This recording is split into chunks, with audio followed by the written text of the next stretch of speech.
Welcome to this 3-part series, Getting the Edge with Your Mind.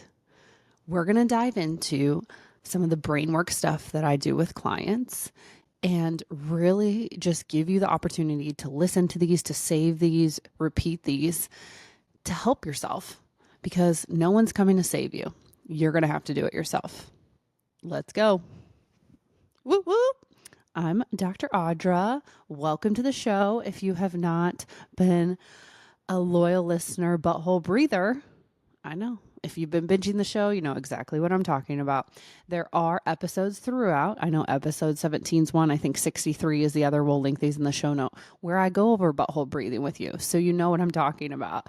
And you can save and something really nice to do before you go to bed or before you start your day. So good. But I'm so pumped for the series. I got this idea when I was actually relaxed that I've gotten a lot of messages, which feel free to message me at Instagram at Dr. Audra Lance or TikTok. And they're just really curious about this whole aspect of my techniques, which I've combined so many geniuses, people that are way smarter than me, techniques in like the manual therapy, the doctor world, and we combine them with stress, the stress component, and addressing that in a multitude of ways. Plus this brain work is so fun to call it that because it is. We're working on your brain. Okay. I like to keep things simple. And we put all that together in a little recipe based on you, which everyone's different. That's what makes it fun. Like everyone has a different cookie flavor. And we bake these beautiful cookies that match exactly what you need. So I thought of a few key points. What keeps coming up? What keeps coming up with my clients? I mean, I treat professional athletes, celebrities, singers, CEOs. I mean, mom of 4, mom of 1, just awesome people in general. And everyone has different goals. Maybe it's just to run a 5K, and that's not just like I'm not running a 5K every day. Maybe it's to help their stress level and decrease their pain. Maybe it's an autoimmune issue. Maybe I'm heading up a team for them to have us all together to help them get pregnant or help them postpartum or help them get rid of migraines and TMJ. Or maybe if you listen to the last episode, it was about menopause, which I love all the feedback. Keep it coming because that's going to help me help you and what I'm going to like record next about it. Because this show is for you guys. I'm not getting paid right now or anything. I'm actually paying to do this show because it is something I've wanted to do to give back, to have like your doctor best friend, just like tell you how it is, you know, like explain it in ways where you're able to understand it. Cause sometimes I'm even like, I get that science, but you didn't like connect those two dots there. Like, let's circle back and connect the dots. And I catch myself, even my husband's like, Audra, like, let's redo that. So today we're in part 1 of, like I said, getting the edge with your mind. And this is all about finding your weaknesses. That's what we're going to do in part 1. And this is scary sometimes because this takes a lot of self-reflection and kind of calling yourself out. And it can hurt a little bit. Like you're going to have to realize and give yourself the pep talk. Look, we're doing this so that we can become better, stronger, you know, healthier, less stressed. We're healing. So I need you to just like have that conversation with yourself. And I'm going to give you examples on myself and some clients of what I mean by this. The biggest weakness that I find with people, there's a few, but the one I want to talk about, the main one, because I'm sure you might struggle with this too, and I would love to hear about it, is self-sabotage. We do things and work for things so hard, and then somehow we self-sabotage it and are just like shocked. And it's funny because it's hard to identify this pattern too. But then when you sit back and reflect, you're like, oh my God, I'm doing it. And I'm just going to give you a personal example. So the other day I was still doing work, but I was like, you know what? I do this thing where I like to go to a cool coffee shop or like the lobby of a really nice hotel. You know, I like to put myself in environments that make me feel, I don't know, abundant, I guess, or that's like nice. Because sometimes when I'm at home, I'm like, oh, I should be cleaning this. I should do this load of laundry, which of course I have the dishwasher going right now and the laundry upstairs. Please raise your hand in the comments on YouTube if you're all about that efficiency. Yes, because it's like we can do a lot of things at once if we're home, right? So when I need to think of something of like how I want to portray something, or even a case where I'm like, I really just need to like go sit and think about this of what I'm going to do next, or, how we're going to do this. And my second favorite thing to do is walk. Like I try to walk every day, and it has changed my mindset, my stress, my pain, everything drastically. I can't recommend this enough. And I know I talked about it in other episodes, but another thing, I've done this since college too. Like in college, I would go like to a coffee shop and just study all the time. There's just something about being in a different setting. So I highly recommend that. So back to the story, get back in the lane. I went to the Four Seasons in Nashville, and I was like, once again, I'm going to be efficient as shit. I like to double task where you're kind of relaxing. I call it double tasking.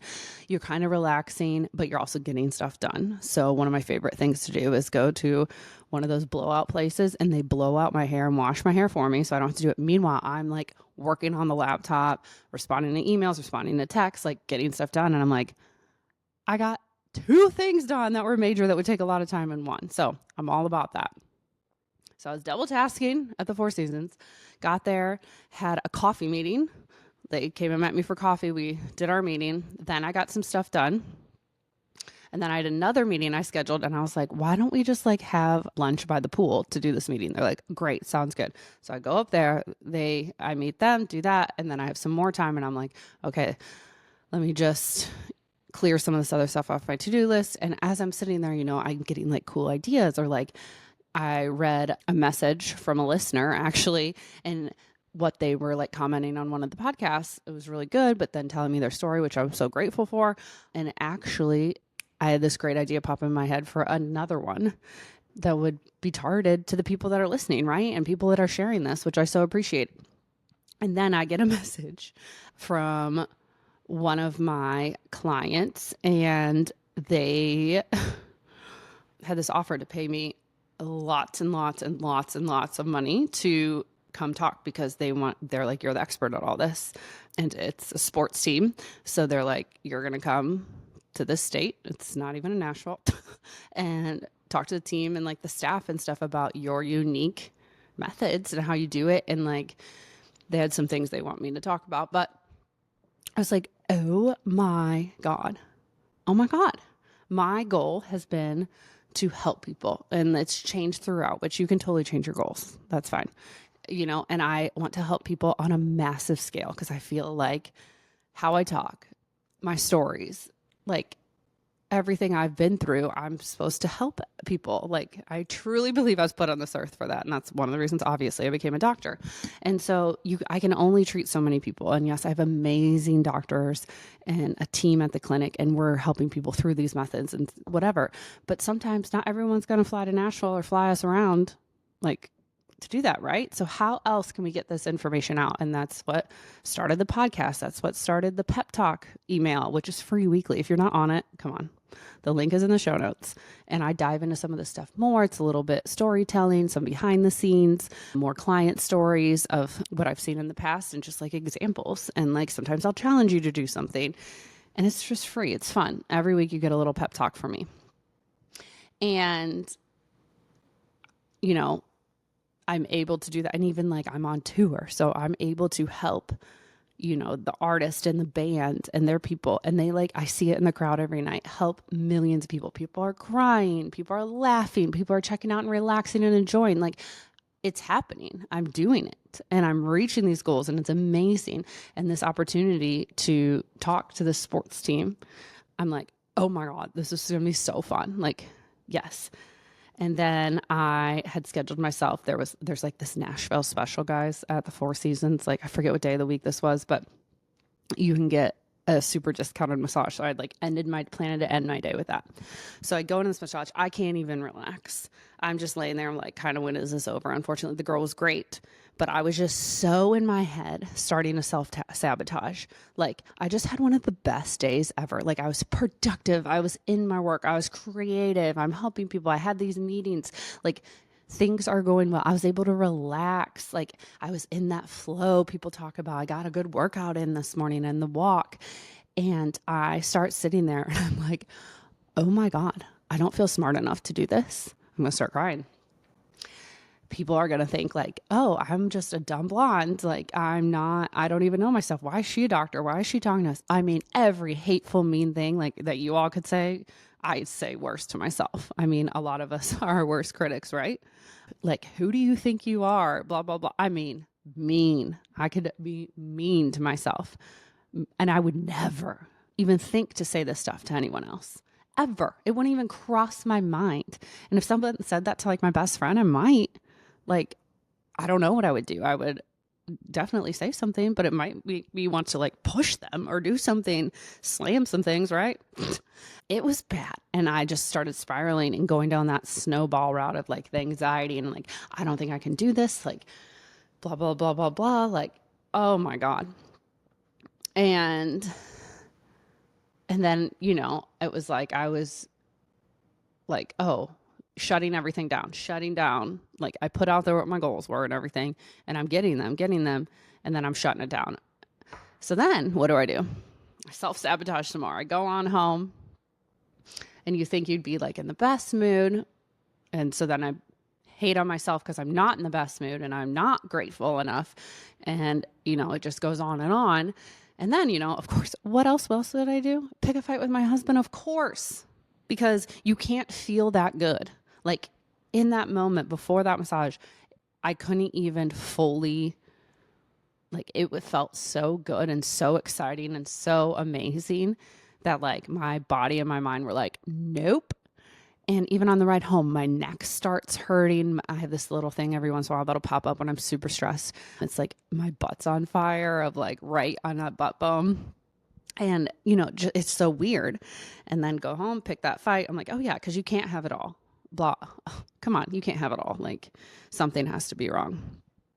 So I eventually go to bed, and the next morning I wake up and, you know, I contact like my support team of people around me that are just incredible and have their own specialties. So, you know, for some health, whatever. And I was like, and they're like, you're self-sabotaging. And I'm like, oh my God. Yeah, I see this in my clients all the time, but it's really hard to see in yourself. And we talked through it, got your mind right, did my workout, you know, cold plunge, walk, like the things to do to take care of yourself, to set yourself up for success and prioritize yourself. That's going to immediately help. And then I'm like, okay, how in the future do I prevent this? And first you have to realize it before you can like totally take action, because clearly I've done this for years. How many years? And I didn't even realize I was doing it. And then it happened again the next week. Another thing amazing. I'm just doing career wise right now, but something else amazing happened career wise.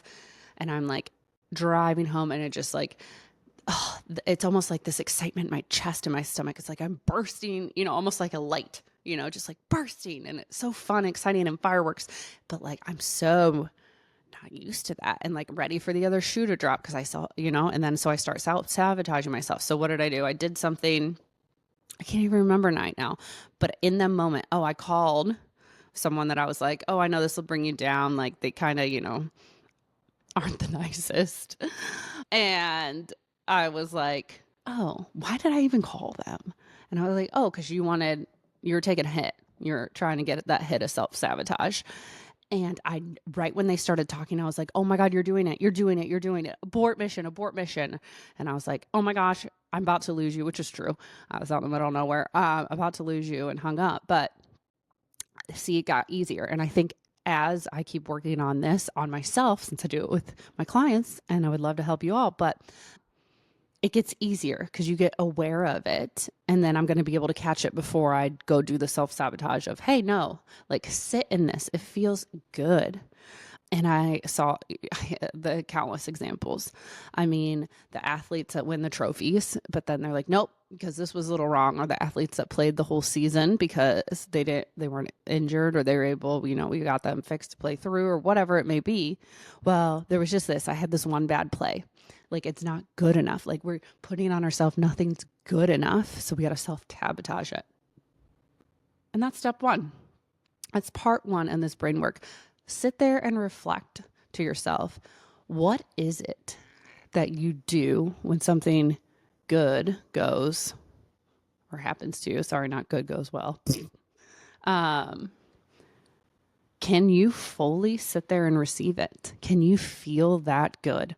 Or is it like the other shoe's going to drop? I'm not good enough. Maybe you're self-sabotaging. Maybe you feel like you're going to throw up.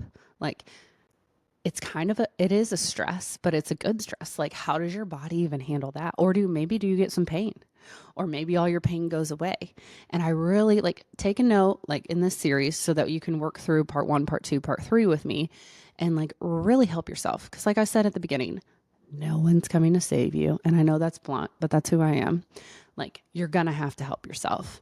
And yes, you can surround yourself, of course, with a team, but you're going to have to do the work. They can't do it for you. I was just with a client today and we were doing tons of brain work and it was so awesome. And this was part of it. And I said to them, I can't be with you 24/7, so I cannot do this for you. And they were like, you're right. So we came up with some easy things. And that's what I'm doing for you. Write this down. I want you to have a cup of coffee, go on a walk during your workout, maybe if you're having a glass of wine, whatever. And think about this. Honestly, think about this. Like, where in your life when something good happens, like, why is it not fully come out and received and you just can live like that all the time, right? Do you believe you're not good enough? Do you believe you can't have it all? And write some of those down. I would love if you would share them, like I said, at Dr. Audra Lance on Instagram or TikTok. We're going to heal each other, okay? I hope you have the best day. Toodaloo.